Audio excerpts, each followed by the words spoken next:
저는 여러분과 더불어 근원적인 목마름이란 제목으로 말씀을 나누겠습니다.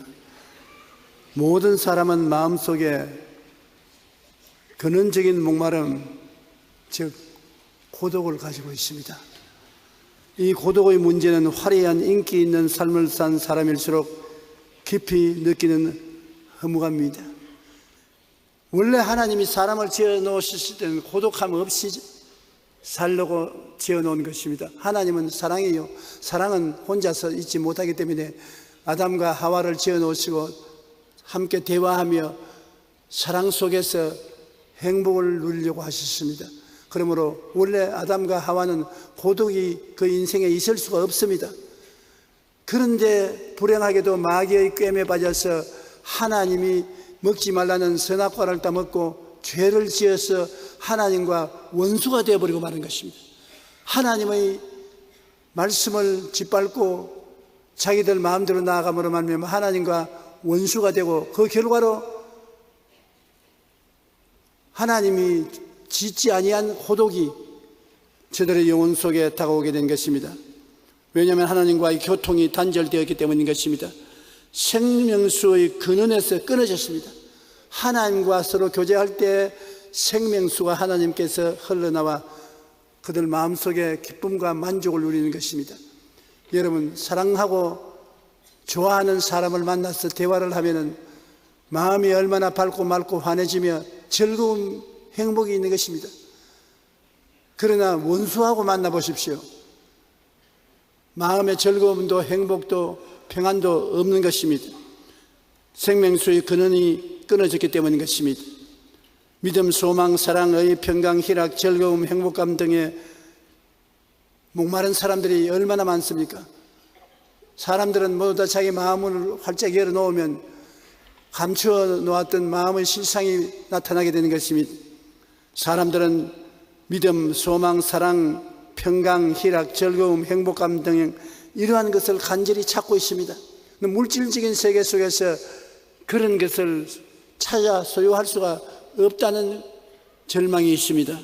창세기 3장 17절로 18절에 아담에게 이르시되 내가 내 아내의 말을 듣고 내가 내게 먹지 말라 한 나무의 열매를 먹었은즉 땅은 너로 말미암아 저주를 받고 너는 내 평생에 수고하여 그 소산을 먹으리라. 땅이 내게 가시너물과 은근키를 낼 것이라 했는 것입니다. 땅에 살아야 될 아담과 하와가 가는 곳마다 땅이 그들을 반발합니다. 가시와 은근키가 나옵니다. 가시와 은근키에 찔리면서 상처투성이가 되어 살아야 합니다. 하나님과의 사랑 관계가 끊어졌기 때문에 고독한 곳에 원수들이 그들을 공격해 오는 것입니다. 아담과 하와는 땅에서 화평을 누릴 수가 없어요. 땅이 아담과 하와와 원수가 되어 있습니다. 그리고 또 문제는 둘이가 함께 잘 살아야 되는데 부부간에 갈등이 있습니다. 그들이 죄를 짓고 난 다음 하나님께서 말씀하기를 아내는 남편을 사모하고 남편은 아내를 다스리라고 말했습니다. 그러니 아내는 남편을 사모하고 남편을 섬기려고 하니까 그게 힘들거든요. 이상에 꽉 맞고 참으로 같이 있어서 좋은 남편을 섬기는 것은 괜찮은데 그렇지 않는데 괘씸하고 쥐어받고 싶은 남편에게 순종을 하고 섬기고 살라니까 별로 마음에 재미가 없어요. 그리고 남편은 아내를 다스리라고 하는데 여러분, 남을 다스리는 게 쉽지 않습니다. 강아지도 다스리려면 달라드는데 아내를 보고 잔소리를 자꾸 하면 아내가 고분고분 받아들이나요? 며칠 전 텔레비 인터뷰하는 것을 들어보니까 남편들에게 아내하고 절대로 다투지 말라고 하면서 하는 말이 자기가 아는 병우에서 아내하고 말다투어 이기는 남자는 한 번도 못 찾아봤다 그랬습니다. 남자들은 말을 할 줄 몰라요. 다투어 가지고서는 그 말의 천재인 아내에게 어떻게 이깁니까? 제비같이 저잘거리는데 반판칩니다. 그러니 이상과 현실의 괴리가 있어 부부간의 갈등은 없어지지 않습니다. 아담도 하나님께 꾸짖음을 받았을 때 그는 그의 책임을 아내에게 다 짊어지었습니다. 내가 다 했습니다. 그랬으면 좋을 건데 그러지 않고 내가 네게 먹지 말라 한 나무의 열매를 내가 먹었느냐고 하나님께서 물을 때 아담이 이르시되 그야 하나님이 내게 주셔서 나와 함께 있으라 하신 여자 그가 그 나무 열매를 내게 주므로 내가 먹었나이다. 아담은 이중변명을 했습니다. 그 선악과를 따먹은 첫째 이유는 하나님 당신에게 있습니다. 아내를 안 만들어줬으면 괜찮을 것인데 언제 내가 만들어 달라 했습니까? 그런데 하나님이 아내를 만들어서 내게 준 하나님 책임이 있고 또 그 아내가 나를 꾀기 때문에 그 꾀임에 내가 안 넘어갈 수가 있습니까? 내게 줌으로 내가 먹었습니다. 그러니 변명을 하되 자기가 짐을 짊어지지 않고 하나님과 자기 아내에게 책임을 다 짊어지었으니까 그때로부터 시작해서 서로 논쟁이 생길 수밖에 없습니다.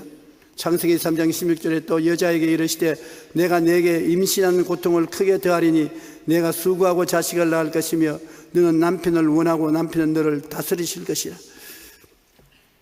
참으로 여자는 어린 아기를 잉태하고 아기를 낳고 아기를 키우는 너무나 어렵고 무거운 책임을 짊어지고 있습니다. 저는 9 자녀 중에 맏아들로 태어났는데 우리 어머니에게 말씀은 안 드렸지만은 내내 동생을 낳을 때마다 죽으면 어떻게 하나 싶어서 어머니가 죽을까 싶어서 그 걱정이 끊이지 않았었어요. 그리고 또 어머니가 꼭 말하기를 내가 너희 동생을 낳을 때 죽을지도 모르니까 내가 죽더라도 동생들 다 보고 사랑해 주라고 하는데 그 말을 하시니까 내가 그 다음에 어머니가 어린애기면 가지면 아버지가 밉더라고. 애기 그만 낳고 살면 좋겠는데 왜 죽음의 위험을 무릅쓰고라도 아기를 낳으려고 하느냐. 그것이 바로 범죄한 아담과 하와의 후손으로서 느낄 수 있는 슬픔인 것입니다. 그러므로 아담과 하와는 부부간에 서로 정신적으로도 갈등이 있고 대화가 되지 아니하고 서로 잘했다 못했다 아웅다웅하고 싸우게 되어 있어서 가정에 평화가 없고 외로움이 있습니다. 부부간에 살면서도 서로 말을 이해하고 동정할 수 없기 때문인 것입니다. 또 그뿐 아니라 형제간에 시기와 질투가 있어 결국 살인에까지 이른 것입니다.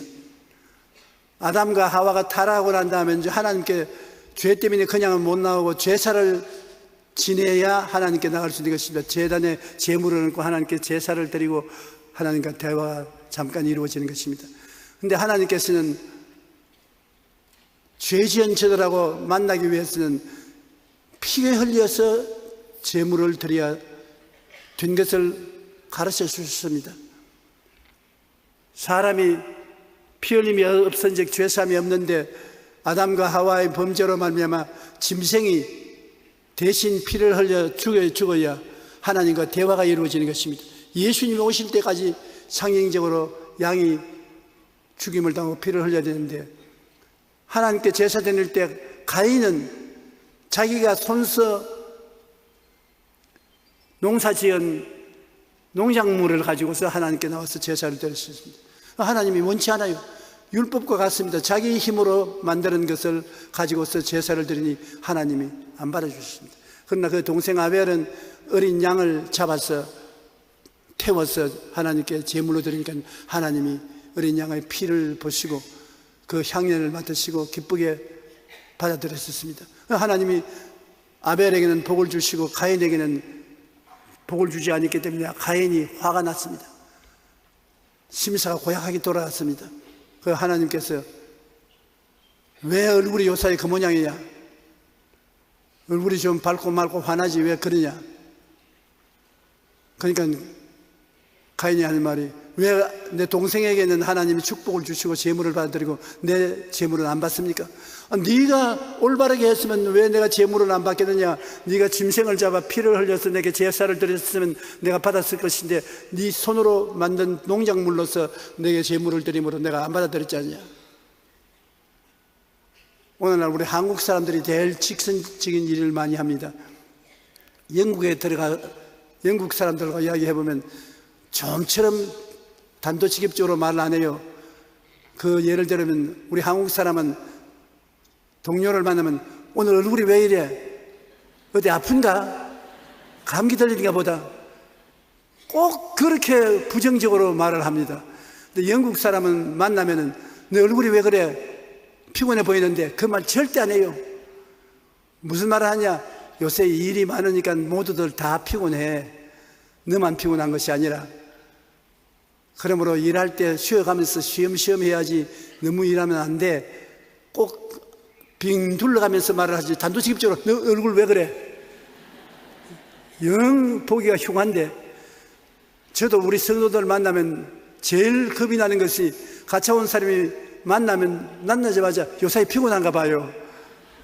오늘 건강이 안 좋은 것 같은데 어째요?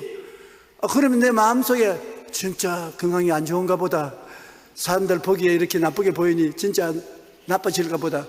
기분이 좋지 않아요.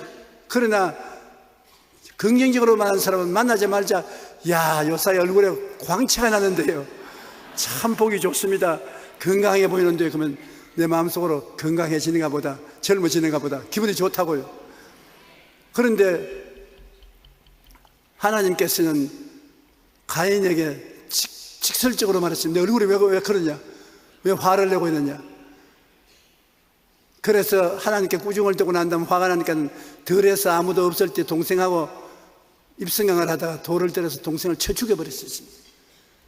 그 형제 간에 미워하면 원수보다 더 무섭습니다. 동생을 쳐 죽인 일이 처음 가인과 아벨의 사이에서 있게 된 것입니다.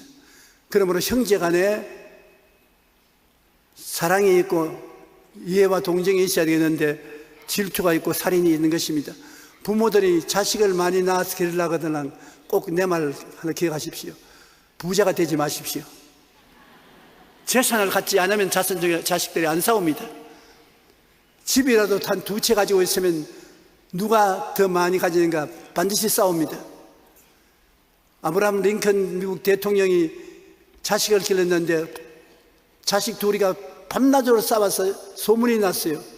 어릴 때부터 싸웠는데, 왜냐하면 과자를 사오면 과자를 나눠주는데 형에게 하나 더 주면 자식이 자기 동생에게 자랑을 해서 동생이 형하고 싸우게 되고, 반드시 공평하게 나눠야 되는데 공평하게 나누지 않는다는 것입니다. 사람은 서로 다 탐욕이 있고 서로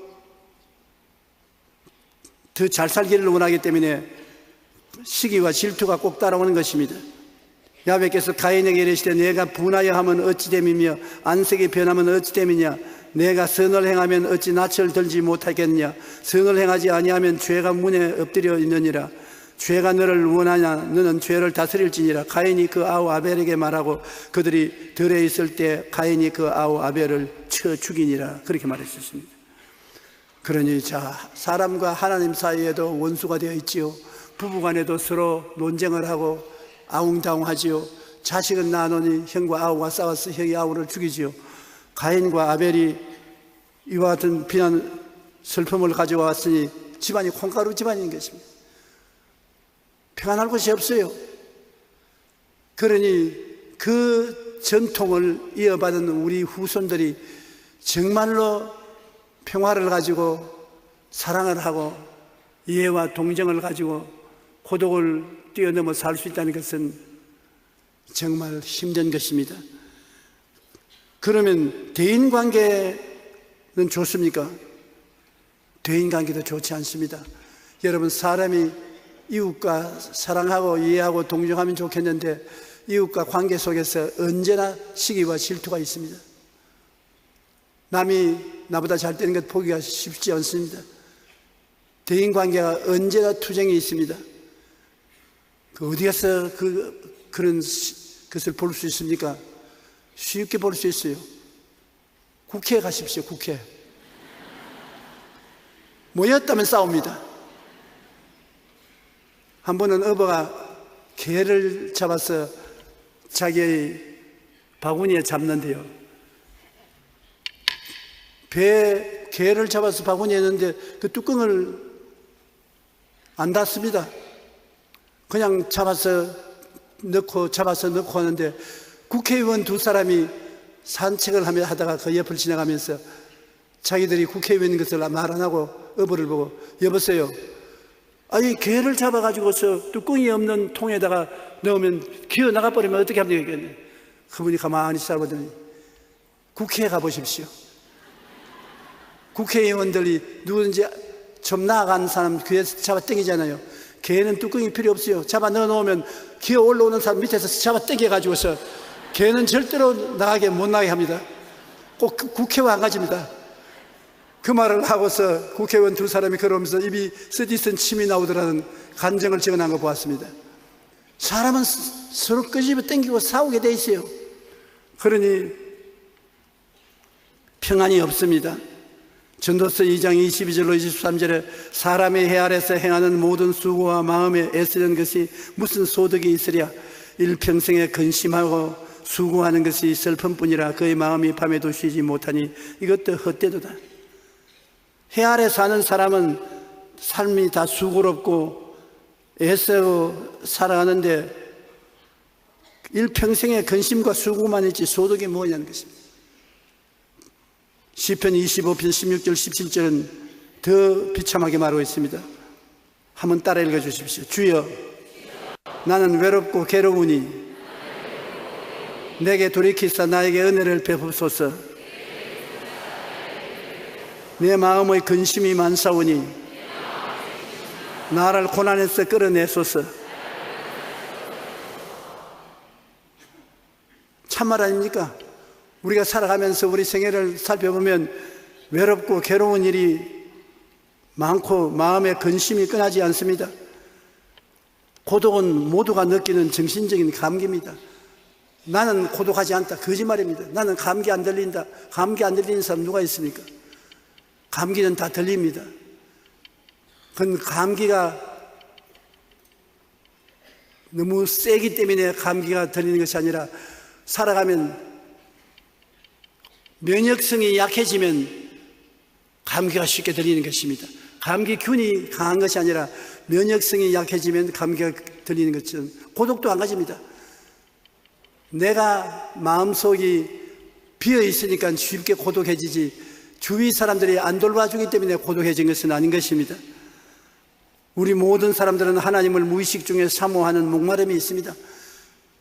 목이 마른데 무엇에 목이 마른지 알지 못하고 있어 그렇지 결국은 알고 보면 하나님을 찾는 간절한 마음이 그 목마름인 것입니다. 시편 42편 1절로 5절에 하나님이여 사슴이 시냇물을 찾기에 갈급함같이 내 영혼이 주를 찾기에 갈급하나이다. 내 영혼이 하나님 곧 살아계신 하나님을 갈망하나니 내가 어느 때 나아가 하나님의 얼굴을 배울까. 내 영혼아 내가 어찌하여 낙심하며 어찌하여 내 속에서 불안해하는가. 너는 하나님께 소망을 두라. 그가 나타나 도우심으로 말미암아 내가 여전히 찬송하리로다. 결국에 우리가 목마른 것은 하나님을 찾는 것입니다. 집이나 명예나 권세나 돈을 찾지만은 그 속에 만족을 얻지 못하는 것은 그것이 우리에게 해답이 아닌 것입니다. 우리는 아담과 하와가 하나님과 교제하기 위해서 지음을 받았기 때문에 그 근본적인 영혼 속에 하나님을 찾는 갈급한 마음이 언제나 있습니다. 하나님 이외에는 마음의 갈급함을 채울 수가 없는 것입니다. 무엇을 하더라도 하나님 계셔야 만족하지 하나님 없이 만족하지 않습니다. 주께서 집을 세우지 아니하시면 세우는 자의 수고가 헛되다고. 사람이 하나님 없이 집을 짓고 가정을 이루어도 하나님이 안 계시면 행복이 없습니다. 평안이 없습니다. 우리가 무엇을 하는지 하나님과 함께 하면서 사귀어야지 하나님 없이 인간 홀로 행하면 고독은 한없이 따라오는 것입니다. 사람들은 모두 마음속에 한없이 이해와 사랑과 동정을 받고 싶은 목마름이 있습니다. 어떻게 해야든지 이해를 해주고 사랑해주고 동정해주기를 원하시는 것입니다.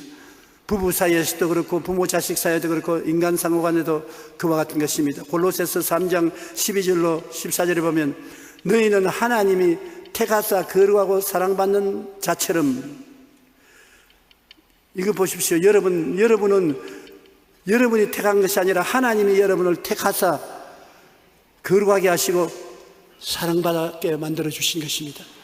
자격이 없는데 내가 어쩌다가 교회 나오냐? 하나님이 만세전에 나를 아시고 보시고 예정하사 택하여 주시고 거룩하게 하시고 사랑받는 자로 만들어 줬으니 너도 이웃에 대해서 긍휼과 자비와 겸손과 온유와 오래 참음을 옷 입고 누구에게 불만이 있거든 서로 용납하여 피차 용서하되 주께서 너를 용서하시는 것 같이 너희도 그리하여 이 모든 것 위에 사랑을 다하라. 이는 온전케 매는 띠니라. 너는 하나님이 택해 주시고 거룩하게 만들고 사랑받는 것처럼 만들어 줬으니 너도 이젠 다른 사람에게 긍휼과 자비와 겸손과 온유와 오래 참음을 옷 입고 사랑을 베풀어 주라 하는데, 내가 하나님께로부터 받는 것은 좋은데 이웃을 그렇게 나누어 준다는 것은 쉽지 않습니다. 여러분, 이웃을 보고 긍휼과 자비와 겸손과 온유와 오래 참음을 가지고 돌봐줄 수 있는 자신이 있습니까? 자신이 없습니다. 그렇기 때문에 성경에는 그렇게 하려고 노력을 하라고 여기에 가르쳐주고 있는 것입니다. 부부 사이에서도, 부모 자식이나 인간 상호 갖는 사이에서도 반드시 내가 먼저 이해하고 동요하고 사랑하려고 해야지, 저 사람이 나를 이해하고 동요하고 사랑하면 그 다음 내가 반대로 그렇게 해주겠다는 생각을 가지면 절대로 이해하고 동요하고 사랑할 수가 없는 것입니다. 사람은 아담과 하와 때부터 선악과를 따먹었는데, 선악과라는 것은 자기 중심으로 좋고 나쁜 것을 결정하는 것입니다. 선악 가치 평가를 자기가 하는 것입니다. 그러므로 삶의 가치 판단의 갈등이 반드시 있습니다. 남편은 아내를 볼 때 남편 마음에 좋고 나쁘다를 결정해서 평판을 합니다. 아내는 아내대로 선악 판단을 합니다. 남편에게 남편과 꼭 같은 판단을 할 수는 없습니다. 그러므로 서로 이야기하면 다투게 되죠. 다투게 되면 그것을 잘 정리 못하면 큰 사고가 나는 것입니다. 우리 개인 자신도 그렇습니다. 자기 마음으로는 원하되 육신으로는 안 되는 것이 우리 삶의 처지인 것입니다. 내가 마음은 원이로되 육신이 약하도다. 갈등입니다. 자기 스스로 갈등을 다 가지고 있는 것입니다. 로마서 7장 21절로 24절에 내가 한 법을 깨달았노니 곧 선을 행하기 원하는 나에게 악이 함께 있는 것이로다. 내 속 사람으로는 하나님의 법을 즐거워하되 내 지체 속에서 한 다른 법이 내 마음의 법과 싸워 내 지체 속에 있는 죄의 법으로 나를 사로잡아 오는 것을 보는도다. 오라, 나는 공고한 사람이로다. 이 사망의 몸에서 누가 나를 건지느냐. 우리 다 공고한 사람입니다. 내 마음대로 안 됩니다. 마음에 선을 행하려고 해도 육체가 악을 행합니다. 마음에 사랑하려고 해도 육체로 미워하는 사람이 있습니다. 마음에 평안하고자 하는데 육체는 평안하지 않을 때가 있습니다. 갈등을 자기가 가지고 있습니다. 그러므로 자기 마음속에도 갈등이 있고, 하나님과 자기 사이에도 갈등이 있고, 부부간에도 서로 갈등이 있고, 자식간에도 갈등이 있고, 이웃과도 갈등이 있고, 인간 존재는 어느 곳에 가나 갈등이 있고, 갈등은 결국 대화가 잘 안 되므로 고독을 가져오는 것입니다. 인간은 치명적인 병인 고독의 병을 가지고 있는 것입니다. 이 고독의 병을 고치기 위해서는 하나님과 화목을 갖다 주는 예수 그리스도를 의지하지 않고는 절대로 마음속의 고독에서 해방될 수가 없습니다. 제일 첫째 인간은 하나님과 대화를 해야만 마음의 기쁨과 행복을 가지고 살 수 있는 것입니다. 왜냐하면 만들어질 때 하나님과 대화하기 위해서 만들어졌기 때문에 그런 것입니다. 그런데 하나님과 대화를 하려면 죄악의 담을 치고 있는데 어떻게 합니까? 우리 대신 죄를 짊어지고 죽음으로써 청산해 주신 예수를 구주로 믿어야 되는 것입니다. 그러므로 예수를 믿어서 꼭 천당 가는 것만이 아닙니다. 이 세상에 살 동안에 행복하려면 예수 믿고 난 다음에 무엇이든지 해야 행복한 것입니다. 예수 믿고 난 다음에 시집도 가고 장가도 가고, 예수 믿고 난 다음 자식을 낳고 기르고, 예수 믿고 난 다음 친구들 사귀고, 예수 믿고 난 다음에 집도 짓고 성도 지키고, 예수님이 우리 생활의 가장 근본적인 행복의 조건이 되는 것입니다. 꼭 죽어서 천당 가기 위해서 믿는 것은 아닙니다. 이 땅에 있을 동안에 예수 그리스도가 여러분 생명의 은총의 첫째가 되는 것입니다. 영원한 생명수이신 예수님을 사랑하면 그 생명수를 통해서 여러분 인생의 참 기쁨을 얻을 수가 있는 것입니다. 요한복음 7장 37절에 명절 끝날 곧 큰 날에 예수께서 서서 외쳐 이르시되 누구든지 목마르거든 내게로 와서 마셔라. 공짜로 마시라 합니다. 왜냐하면 생명수가 뭡니까? 끝없는 사랑을 말하는 것입니다. 사람들은 한없이 사랑해 주기를 원하는데 끝없이 한없이 사랑해 줄 수가 있나요? 이 세상에는 대개 부모가 한없이 사랑해 준다고 생각하지요. 그러나 부모도 자식을 한없이 사랑할 수 없을 때가 많이 있는 것입니다. 부부간에 서로 상호간 한없이 사랑해 줄 것으로 생각하는 것은 정말 자다가 꿈을 잘못 꾼 것입니다.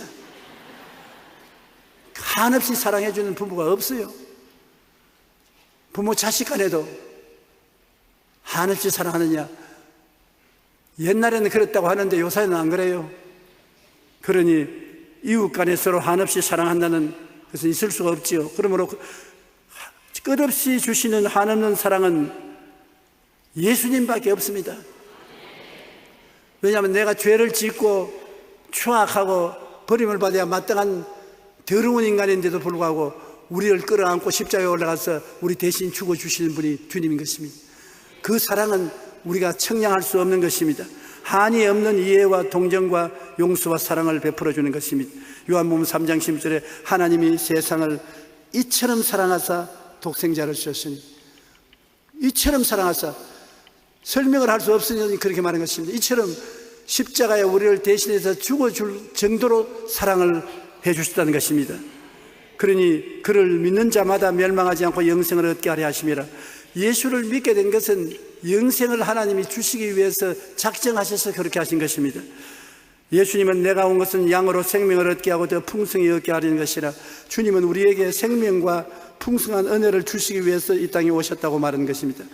예수님께서 한 번은 제자들과 사마리아로 건너가다가 수가성 우물가에 잠시 쉬는데 제자들은 먹을 것을 사러 시내로 돌아갔습니다. 그런데 한 여자가 대낮에 물동이를 어깨에 메고 물길로 왔습니다. 물은 아침에 길든지 저녁 해그름에 길어지 대낮에 물길로 안 옵니다. 그런데 이 여자는 왜 대낮에 물길로 왔느냐? 사람 만나기가 싫었어요. 난 사람이 귀찮다, 사람이 싫다. 사람 없을 때 물동이에 물길로 온 것입니다. 왜 그러냐? 이 여자는 남편을 5이나 두었는데 다 만족을 얻지 못했어요. 그래서 5번째 남편을 발길로 차버리고 6번째 한 사람 또 하나 갖다 놓았었습니다. 내가 보기에는 이 여자 상당히 인물이 좋은 것 같습니다. 호박 같으면 어떻게 5이나 가르쳐 채울 수 있습니까? 그리고 돈도 꽤 있는가 봐요. 남자들이 그 돈 보고 찾아왔으니까. 그러니 인물도 있고 돈도 있고 명망이 있으나 이 세상에 자기가 마음에 만족을 느끼고 위로해주고 동정해주고 사랑해줄 남자를 찾지 못해서 6번째 남편은 결혼도 안 하고 오다가다 만나서 데리고 삽니다. 그런데 예수님이 그 여자의 마음을 다 알기 때문에 물 길는데 물 좀 주시오. 그러니까 깜짝 놀라서 찾아오면서 당신 유대인은 우리 사마리아인들을 개로 취급하는데 어떻게 대낮에 사마리아인 여자에게 남자가 물 달라고 합니까? 예수님이 웃으시면서 물 달라 하는 그 사람이 누군지 당신이 알았으면 도리어 물을 좀 달라고 했을 것이요, 그분이 생수를 주었을 것이니. 무슨 웃기는 소리 합니까? 이 우물은 깊고 다래박도 없는데 당신이 무슨 생수를 내게 준단 말입니까? 예수님께서 당신이 길 물은 마시면 또 목마르지만 내가 주는 물을 마시면 영원토록 솟아나는 샘물이 된다고. 그러니까 그러면 그 생수 내게 좀 주십시오. 예수님께서 가만히 쳐다보시지만 남편을 데리고 오세요. 그러니까 난 남편 없어요. 예수님이 맞았어. 남편이 5이나 있었는데 다 발길로 차버리고 지금 6채는 오자가다 만나 살고 있지 않으니까. 아니 당신 나의 사정을 어떻게 그렇게 잘 아오? 우리 사마리아에 있는 사람들은 이곳에서 예배를 드려야 된다는데 당신 유대인들은 예루살렘에 가야 예배를 드린다 하지 않습니까? 예배가 여기서 보든 사마리아에서 보든 예루살렘에서 보든 상관없고, 오늘날은 하나님이 특별한 장소에서 예배를 보는 것이 아니라 마음의 신령과 진정으로 예배 보는 자를 찾는데, 그럼 나도 그런 사람을 만나서 생수를 얻게 해 주십시오. 내가 바로 그 사람이라고. 이 여자의 속에 하나님의 성령이 역사하시며 순식간에 변했었습니다. 아, 예수님이 메시아구나. 그러자마자 그 마음속에 삶의 의미와 가치를 순식간에 깨닫게 됐어요. 성령이 오시니까 물동이를 버려두고 대낮에 사마리아 시내로 뛰어들어가서 내가 메시아를 만났다고 호함을 치고 전도하는 자가 된 것입니다. 이 생수라는 것은 예수님께서 여러분 마음속에 들어오면 마음에 고독하고 외롭고 슬프고 고통스럽던 마음이 순식간에 사라지고 마음의 평화와 기쁨과 소망이 채워지는 것을 말하는 것입니다. 예수께서 대답하여 이르시되 이 물을 마시는 자마다 다시 목마르니와 내가 주는 물을 마시는 자는 영원히 목마르지 아니하리니 내가 주는 물은 그 속에서 영생하도록 솟아나는 샘물이 되리라. 우리 마음속에 쓴물이 솟아오르지 않습니까? 미움, 좌절, 절망, 미운 쓴물이 솟아오르고 마음에 평안이 없을 때 예수 그리스도를 마음속에 모시면 쓴물이 달아지고 마음속에 의와 평강이 충만하게 채워지는 것입니다. 가나의 혼인잔치에 가서 포도주가 떨어졌을 때 예수님께서 물을 항아리에 채우게 하시고 그 물을 포도주로 만들어서 잔치상에 내놓았던 것입니다. 예수님은 물로도 한 시간에 순식간에 포도주를 만드신 것입니다. 맹물은 향기가 안 나지 않아요. 그러나 예수님이 만든 포도주는 1등 포도주요 향내가 났었습니다. 오늘 예수를 믿으면 여러분의 생애에 비어나가다가 와서 향기로운 생애가 될 뿐 아니라 취한단 말이에요. 취해. 포도주는 먹으면 취하지요. 많이 먹으면 정신을 잃는데 그렇다고 모시면 안 됩니다. 그러나 구라파에 가면 초청을 받아 식사할 때 식탁에 꼭 포도주를 내놓습니다. 그래서 조금씩은 마시는데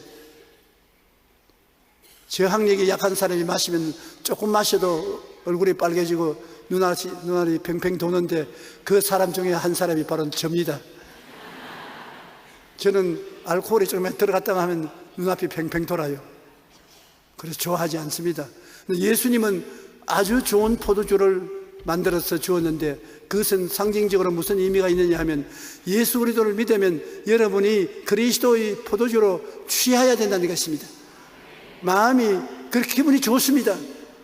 기분 나쁜 사람도 한 잔 들어가면 노래 부르고서 그늘을 하지 않습니까? 예수를 믿으면 믿음, 소망, 사랑, 의, 평강, 희락으로 취하는 것입니다. 많은 젊은 목사들이 제게 와서 설교를 얼마 하지 아니하면 교인들이 졸고 또 일어나 나가고 하는데 어떻게 하면 졸지 않고 설교를 듣고 설교 중간에 안 나가게 만들 수 있습니까? 그래서 내가 언제 쉽게 말합니다. 예수님이 가나의 혼인잔치에서 맹물을 잔치상에 가져오는 것이잖아요. 포도주를 갖다 주고 그들이 포도주를 마시고 좋아했다고 했는데 그와 같이 당신 설교를 듣고 교인들이 취해야 된다. 저는 교회에 앉아 있을 동안은 세상 잊어버리고 세상 만사 잊어버리고 입 딱 벌리고 말씀을 즐겨야 사람들이 신령한 은혜에 취하게 되고 끝까지 잘 듣고 나가지. 어떻게 그렇게 합니까? 그러니까 당신이 기도를 많이 하고 성령에 먼저 취해야 된다. 당신이 성령에 취해가지고서 강단에서 설교를 하면은 성령의 역사가 교인들에게 나가서 교인들도 취하고 은혜로운 예배가 될 수 있다. 그런 말하는 것입니다. 나는 오늘 또 여러분이 저희 설교에 취하기를 간절히 바랍니다.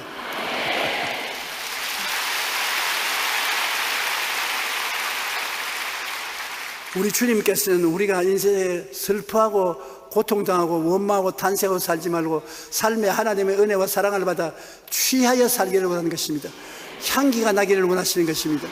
우리는 우리 힘으로는 안 되지요. 예수님을 믿고 성령이 충만하면 그렇게 되는 것입니다. 주님께서는 우리 사람들을 정죄하지 않고 비난하지 않는 사랑을 가지고 있는 것입니다. 예수님의 사랑의 극대치가 가나마다가 현장에서 잡힌 여자를 건져주는 장면이 나오는 것입니다. 우리 주님께서는요, 상한 갈대를 꺾지 않는다. 갈대가 상에 있는 것을 손만 대면 꺾어지는데 안 꺾이고 바로 세워주려고 합니다. 상한 갈대를 꺾지 않으시고 촛불의 심지가 다 되어서 끄지려고 팔락팔락 한데 훅 하고 이렇게 풀어 끄지지 않습니다. 지젤로 끄지게 내버려 놓지. 그만큼 주님은 살리는 것이 목적인 것입니다. 주님은 심판을 베풀고 죽이는 것이 목적이 아니라 살리는 것이 목적인 것입니다. 한 번은 이런 새벽에 주님께서 성전 뜰에서 가르치는데 한 여자를 사람들이 끌고 옵니다. 머리채를 휘어감고 신발도 벗어버리고 울면서 끌려와서 예수님 발 앞에 군중들이 그 여자를 던져놓고 하는 말이, 이 여자는 가나마다가 현장에서 잡혔습니다. 성경에는 이런 자를 돌로서 쳐 죽이라고 말했는데 당신은 어떻게 하겠습니까? 당신 말 듣고서 처리하겠습니다. 자, 예수님이 하늘나라에서 온 하나님의 아들이라고 하는데 당신이 하늘나라에서 주신 계명, 모세의 계명을 지키지 않으면 어떻게 주의 종이 됩니까? 역습을 하려고 여자를 끌고 왔어요. 아주 동의가 나쁩니다. 가나마다가 현장에 잡혔으면 남자도 끌고 와야 되는데 왜 남자는 안 끌고 오고 여자만 끌고 옵니까?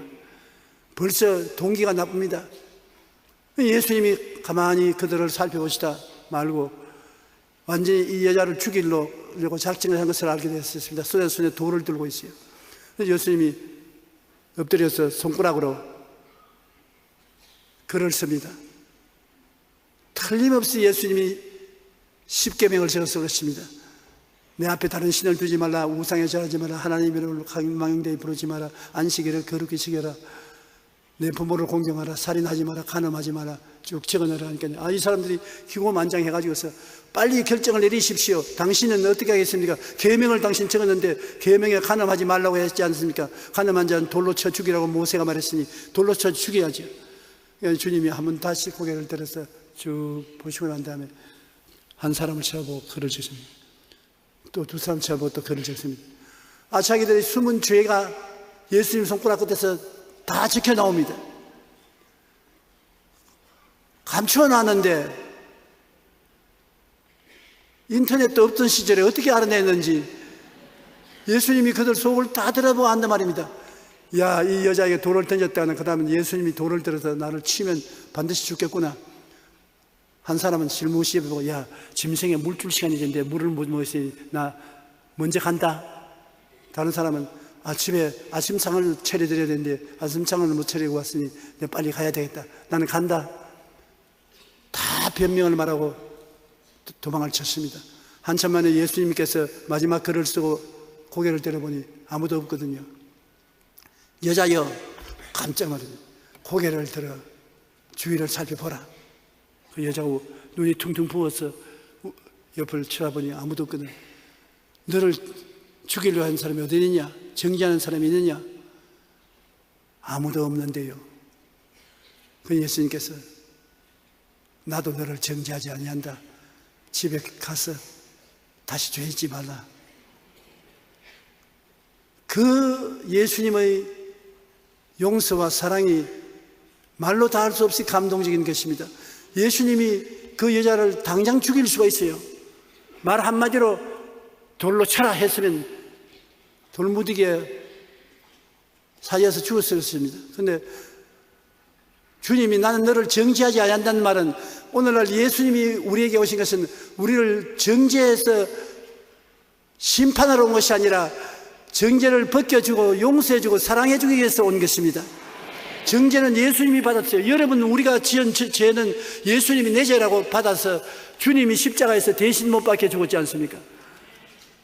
세상적으로 생각하면 얼마나 바보 같은 일입니까? 자기가 짓지 않은 죄를 왜 자기가 책임지고 십자가에 못 박히는 것입니까? 그러나 자기가 끌어안고 십자가에 올라간 것입니다. 바로 이 여자의 죄도 예수님이 끌어안은 것입니다. 나중에 그 죄 때문에 십자가에 못 박혀 죽은 것입니다. 이러므로 예수님만이 여러분 비난하지 아니하고 정지하지 아니하고 끝까지 사랑해 주는 것입니다. 사람들이 다 버려도 주님을 여러분 버리지 않고 끝까지 사랑해 주므로 그리스도 안에서 평안을 누릴 수가 있고 행복을 누릴 수가 있는 것입니다. 종교가 아닙니다. 의식이 아닙니다. 살아가는 마음의 절실한 상태인 것입니다. 이 가늠하다가 현장에 잡힌 여자를 구출해 준 것처럼 예수님은 그와 같은 사랑으로 여러분을 구출하기를 원하시고 계신 것입니다. 절대로 버리지 않습니다. 요한복음 8장 10절로 11절 예수께서 일어나사 여자 외에 아무도 없는 것을 보시고 이르시되 여자여 너를 고발하던 그들이 어디 있느냐 너를 정죄한 자가 없느냐 대답하되 주여 없나이다. 예수께서 이르시되 나도 너를 정죄하지 아니하노니 가서 다시는 죄를 범하지 말라 하시니라. 여러분 이와 같은 은혜를 입은 이 여자가 다시 범죄할 리가 있겠습니까? 예수님은 변화시키는 능력을 이 여자에게 주신 것입니다. 이 시대의 지성이라 불리우는 이어령 박사님 이제 잘 아시죠? 이어령 박사님은 자신을 평생 운물을 파는 사람이었다고 말합니다. 뭔지는 모르지만 늘 무언가에 대한 갈증이 마음속에 있었다고 말했습니다. 나는 이어령 박사님의 따님이 미국 남편하고 같이 사는 미국의 검사였었습니다.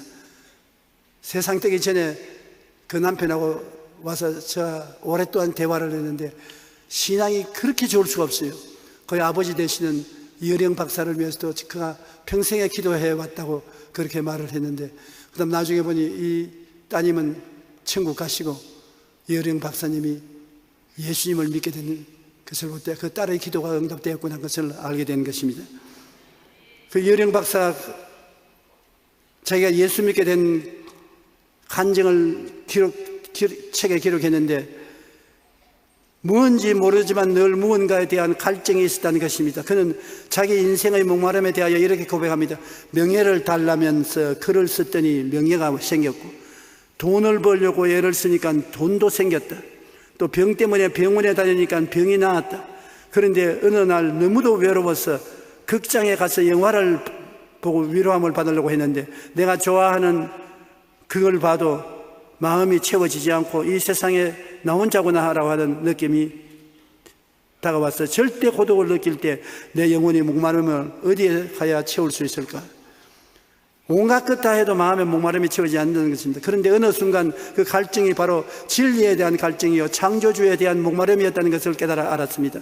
수없이 운물을 파며 고독한 영혼의 광야를 통과한 후 비로소 영원히 목마르지 않은 샘물을 만났는데 바로 하나님이었습니다. 부귀영화 공명을 다 체험해도 목마름이 안 채워졌다는데 하나님을 알고 보니 목마름이 채워졌다. 왜? 근본적으로 여러분 만들어질 때 여러분은 하나님과 대화하기 위해서 만들어 놨거든요. 하나님 앞에 범죄해서 원수가 되어서 쫓겨났기 때문에 그 하나님을 알기 전에 그 목마름은 절대로 채워지지 않습니다. 그 내 말 믿으세요. 절대 하나님 이외에는 여러분 마음의 목마름을 채울 수가 없는 것입니다. 영혼의 목마름으로 세상에서 우물을 파던 그는 예수님을 만남으로 영원한 생명수를 얻게 된 것입니다. 영혼의 목마름을 느낄 때 우리는 어디로 가야 합니까? 예수님입니다. 인간의 근원적인 목마름을 해결해 주시는 분은 오직 예수님 밖에 없다는 것을 우리가 알아야 되는 것입니다. 예수님은 우리 삶의 처음과 나중을 책임져 주십니다. 여러분 예수님을 구주로 모시면 어머니 뱃속에서 태어난 그때로부터 시작해 소급해서 내가 마지막 죽을 때까지 나의 일생을 주님은 책임져 주시는 것입니다. 뭐 교육과 훈련을 시키는 것이 아닙니다. 주님은 여러분 전체를 책임져 주시는 것입니다. 과거의 잘못도 주님이 끌어안고 미래의 잘못도 주님이 끌어안고 그 대신 여러분에게 생수를 부어주시고 은혜를 부어주시고 영혼이 잘됨같이 범사에 잘되며 강건하고 생명을 얻되 풍성히 얻게 해주시는 것이 예수님이신 것입니다. 이 세상에서 예수 그리스도와 같은 보배는 있을 수가 없습니다. 요한계시록 21장 6절로 7절에 또 내게 말씀하시되 이루었도다 나는 알파요 오메가요 처음과 마지막이라 내가 생명수 샘물을 목마른 자에게 값없이 주리니 이기는 자는 이것들을 상속으로 받으리라. 나는 그의 하나님이 되고 그는 내 아들이 되리라. 알파는 헬라어의 처음 기억이고 오메가는 히읗 아닙니까? 나는 처음이요 나중이요 알파와 오메가가 된다. 그러므로 목마른 자에게 끝까지 대가를 요구하지 않고 생수를 준다. 그러므로 예수님을 구주로 모시고 여러분 마음이 답답하고 괴로울 때 주님께 목마름을 가지고 와서 기도하면 채워주시는 것입니다. 쓴 물이 달아지고 향기로운 생수로서 채워주시는 것입니다. 그러므로 믿는 사람이 예수 그리스도를 모시고 있다는 것은 이 질그릇 속에 보배를 안고 있는 것입니다. 말할 수 없는 큰 보배를 여러분 갖고 계신 것을 알아야 되는 것입니다. 예수님께서 뭐라고 말합니까? 수고하고 무거운 짐진 자들아 다 내게로 오라. 내가 너희를 쉬게 하리라. 무거운 짐을 네가 걸머지고 쓰러지지 말아라. 내가 대신 짊어져 주마.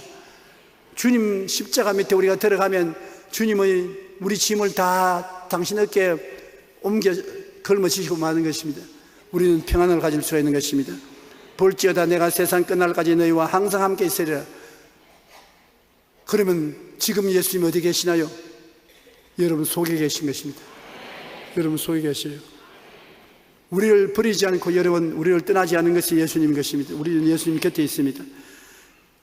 이 세상에서 버림당하고 한없이 외롭고 고독해도 항상 변치 않으신 예수님의 사랑의 손길을 잡을 때 주님은 뿌리치지 않아요. 다른 사람이 다 날 뿌리쳐도 예수님은 나를 따라와서 나를 끌어안아 주셔요. 왜냐하면 예수님은 그것도 하기 위해서 세상에 오셨으니까. 예수님은 죄를 짓고 불의하고 추악하고 버림받아야 마땅한 사람들, 이 사람들을 찾아서 건져주기 위해서 예수님이 오신 것입니다. 잘 먹고 잘 입고 잘 살고 편안하다고 하고 아무 사람 도움도 필요 없다는 사람 주님 찾아오지 않았습니다. 수고하고 무거운 짐진 자, 죄지은 자, 병든 자, 고통스러운 자, 버림받은 자, 이러한 사람들을 찾아와서 주님이 온전한 사람으로 만들어주시는 것이 그 하는 일인 것입니다. 그러므로 여러분이 못났다고 생각하고 도움이 필요하다고 생각하고 마음에 스스로 행복하지 못하다고 생각하면 바로 여러분이야말로 예수님이 와서 도와주려고 하는 사람이 되는 것입니다.